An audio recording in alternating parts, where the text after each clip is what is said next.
Баршаңызға қайырлы күн, қыздар. Бүгін сіздерге морозилкада сақталатын ащы аджиканың рецептісін көрсететін боламын.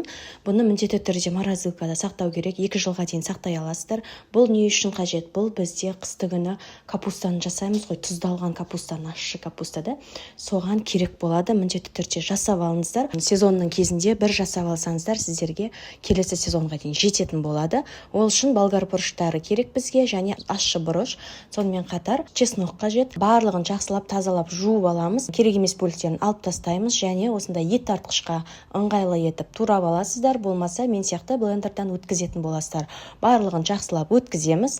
Құрметті достар, егер де менің каналыма тіркелмеген болсаңыз, сонымен қатар көптеген рецепттер, бір жасағаннан шығатын рецептерді іздеп жүрсеңіздер, міндетті түрде каналыма тіркеліп алыңыздар, және қазақша каналдың дамуына өзіңіздің үлесіңізді қоса кетіңіз. Мінекей барлығын осылай жақсылап өткізіп алатын боламыз. Қыздар, сіздерге бір ең күшті ұнаған нәрсені айтайын. Осындай блендер сатып алыңыздар.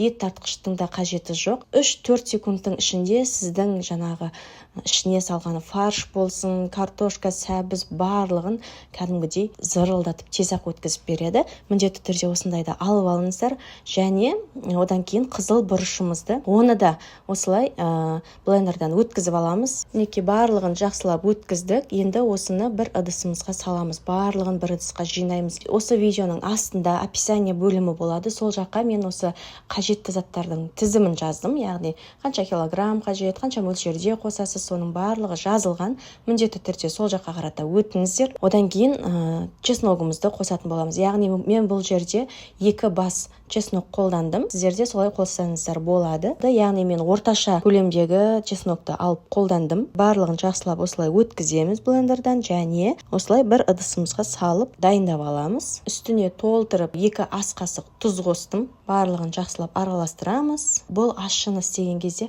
артық еш нәрсенің қосудың қажеті жоқ. Тек осылай тұзбен араластырасыз да морозилкаға салып тастайсыз.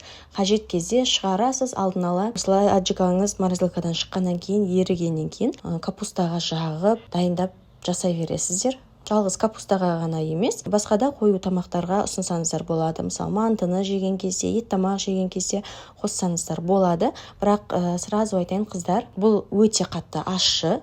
Сондықтан пайдаланатын кезде бір ескертіп қойыңыздар. Мінекей барлығын мен ыңғайлы болу үшін осындай үйде қандай ыдыс бар, солардың барлығына салдым. Мінекей өздеріңіз көріп тұрғандай, даже пакетке де салып қойдым. Өте ыңғайлы. Бір штугын аласыз, морозилкадан шығарасыз, қажетті мөлшерде пайдаланып, қайтадан морозилкаға салып қоясыз. Болгарский перецтің арзандайтын сезонында осылай жасап морозилкаға салып тастап, кейін күз мезгілі, яғни капустаның сезоны басталған уақытта капустаға алып жасай берсеңіздер болады.